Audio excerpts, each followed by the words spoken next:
Spain के सुंदर और शांत अंदालूसिया क्षेत्र में हरी भरी पहाड़ियों के बीच सैंटियागो नाम का एक युवा चरवाहा रहता था। उसकी जिंदगी साधारण थी, लेकिन उसका मन एक अजीब बेचैनी से भरा हुआ था। वह हर दिन अपनी भेड़ों के साथ लंबी यात्राएं करता, लेकिन हर बार उसके कदमों के साथ एक सपना भी चलता। ये भीड़ें मुझे आराम देती हैं, लेकिन मेरे अंदर कुछ और पाने की चाहत है, सैंटियागो ने अपने आप से कहा। क्या मेरा जीवन सिर्फ इन्हीं भीड़ों के साथ रहेगा, या मेरे लिए कहीं और कुछ और बड़ा लिखा है? रात को वह खुले आसमान के नीचे लेटता, तारे गिनता और सोचता कि दुनिया कितनी विशाल है। उसके पिता ने कभी उसे बताया था, जो लोग बाहर जाते हैं वे यह सीखते हैं कि घर लौटने से बेहतर कुछ नहीं होता। लेकिन सैंटियागो को लगता कि बाहर की दुनिया में कुछ ऐसा है जिसे देखना और महसूस करना उसके लिए जरूरी है। एक रात जब सैंटियागो एक पुराने चर्च के खंडहर में सो रहा था, जहाँ एक विशाल पेड़ भी है, उसे एक सपना आया। सपने में एक बच्चा उसके पास आया और मुस्कुराते हुए बोला, उठो और मिस्र के पिरामिडों की ओर जाओ, वहां तुम्हारे लिए एक खजाना छिपा हुआ है। सैंटियागो अचानक उठ बैठा। वह पसीने से भीगा हुआ था। उसने इधर उधर देखा, लेकिन आसपास सब कुछ शांत था। क्या ये सिर्फ एक कल्पना है? उसने खुद से कहा। लेकिन अगले कुछ दिनों तक वही सपना बार बार आता रहा। अंत में उसने तय किया कि इस रहस्य को सुलझाना ही होगा।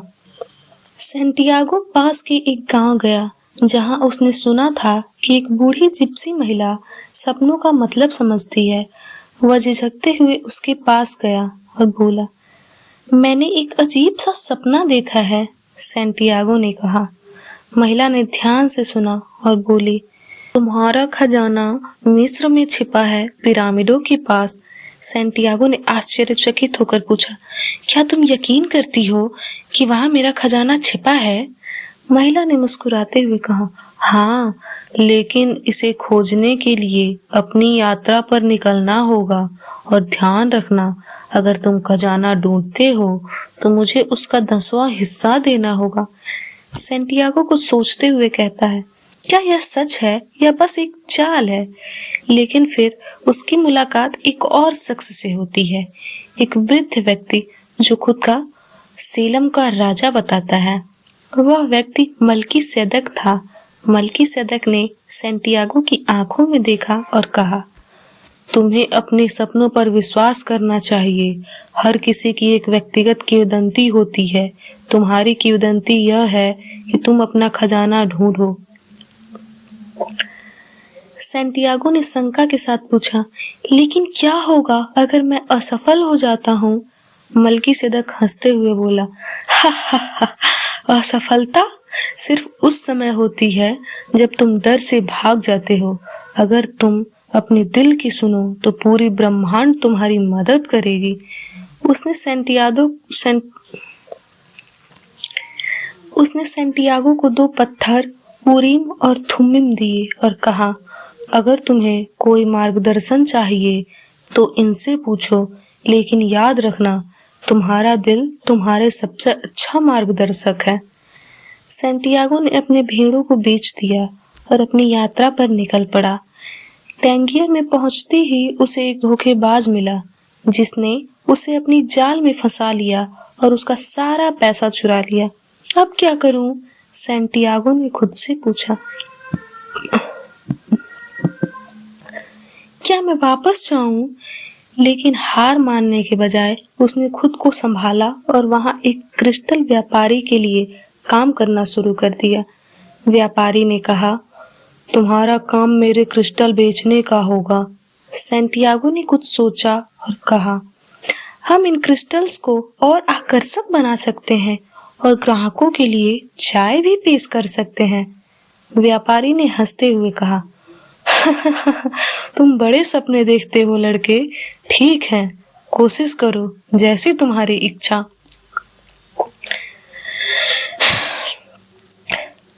सैंटियागो ने अपनी मेहनत से व्यापार को बढ़ाया और सीखा कि संघर्षों से ही सफलता मिलती है। कुछ महीने बाद उसने पर्याप्त पैसा जमा किया और रेगिस्तान पार करने का निश्चय किया। रेगिस्तान में सैंटियागो की मुलाकात एक इंग्लिशमैन से हुई जो अल्केमिस्ट की तलाश में था। इंग्लिशमैन ने कहा, मैं उस आदमी को खोज रहा हूँ जो साधारण धातुओं को सोने में बदल सकता है और असली ज्ञान तो आत्मा और प्रकृति की गहरी समझ में है। सैंटियागो ने उसे सवाल किया, क्या तुम सच में मानते हो कि वह ऐसा कर सकता है? इंग्लिशमैन ने कहा, जी हाँ, क्योंकि वह हर चीज में एक गहरी सच्चाई देखता है। सैंटियागो को एहसास हुआ कि इसकी यात्रा केवल खजाना खोजने की नहीं थी, बल्कि जीवन की गहरी समझ और आत्मा की खोज की भी थी। चलते चलते कारवां एक विशाल ओएसिस में रुका और वहां उसकी मुलाकात एक सुंदर लड़की फातिमा से हुई। उसने फातिमा से पूछा, तुम कौन हो? फातिमा ने शांतिपूर्वक जवाब दिया, मैं रेगिस्तान की बेटी हूँ। सैंटियागो को पहली बार सच्चे प्यार का एहसास हुआ और उसने फातिमा से कहा, मैं तुम्हें हमेशा के लिए अपने साथ ले जाऊंगा। लेकिन फातिमा ने समझाया, खजाना तुम्हारा इंतजार कर रहा है। अगर तुम मुझसे सच्चा प्यार करते हो तो जाओ और उसे खोजो, मैं तुम्हारा इंतजार करूंगी। यह सब सुनकर अंत में सैंटियागो दुखी मन से आगे निकल पड़ा। चलते चलते अंत में सैंटियागो की मुलाकात अल्केमिस्ट से हो ही गई। वह व्यक्ति एक रहस्यमय और गहरे ज्ञान वाला था। अल्केमिस्ट ने कहा, खजाना केवल सोने से संबंधित नहीं है। असली खजाना वह यात्रा है जो तुम्हें अपनी आत्मा को समझने में मदद करती है। सैंटियागो ने पूछा, क्या होगा अगर मैं विफल हो जाऊं तो? अल्केमिस्ट ने उसे आत्मविश्वास से कहा, डर ही असली विफलता है। अपनी आत्मा की आवाज सुनो और डर को मात दो। अल्केमिस्ट की बात सुनकर सैंटियागो को प्रेरणा मिली और उसने आगे बढ़ने का निश्चय किया। चलते चलते अंततः सैंटियागो मिस्र के पिरामिडों तक पहुंच ही गया। वहां पहुंचने के बाद उसने पिरामिडों की खुदाई शुरू की, लेकिन वहां के कुछ डाकुओं ने उसे पकड़ लिया। एक डाकू ने पूछा, तुम यहाँ क्या कर रहे हो? सैंटियागो ने निडर होकर कहा, मैं अपने सपने का पीछा कर रहा हूँ। डाकू हंसा और बोला, हा हा हा, मुझे भी एक सपना आया था कि स्पेन के एक पुराने गिरजाघर के पास खजाना छिपा है, लेकिन मैं इतना मूर्ख नहीं हूँ कि सपनों के पीछे दौड़ूं। सैंटियागो को उस पल एहसास हुआ कि असली खजाना वही है जहां से उसने अपनी यात्रा शुरू की थी। सैंटियागो वापस स्पेन लौटा और वहां जाकर के पास खुदाई करता है और सोने से भरी एक बक्सा पाता है। लेकिन अब वह समझ चुका था कि असली खजाना उस यात्रा में था। उसके द्वारा सीखे गए मूल्य, जीवन के प्रति उसका दृष्टिकोण और अपनी आत्मा की गहरी समझ। उसने आकाश की ओर देखा और मुस्कुराते हुए कहा, मैंने अपनी व्यक्तिगत किंवदंती पूरी कर ली। दोस्तों, इस कहानी से हमें यह सार मिलता है कि असली खजाना कोई भौतिक वस्तु नहीं, बल्कि जीवन की वह सफर है जो हमें विभिन्न तरीके के अनुभव देती है। और अपने सपनों का पीछा करना कठिन हो सकता है, लेकिन यह हर हाल में सार्थक होता है तथा विश्वास, प्रेम और दृढ़ संकल्प से ही जीवन का अर्थ समझा जा सकता है।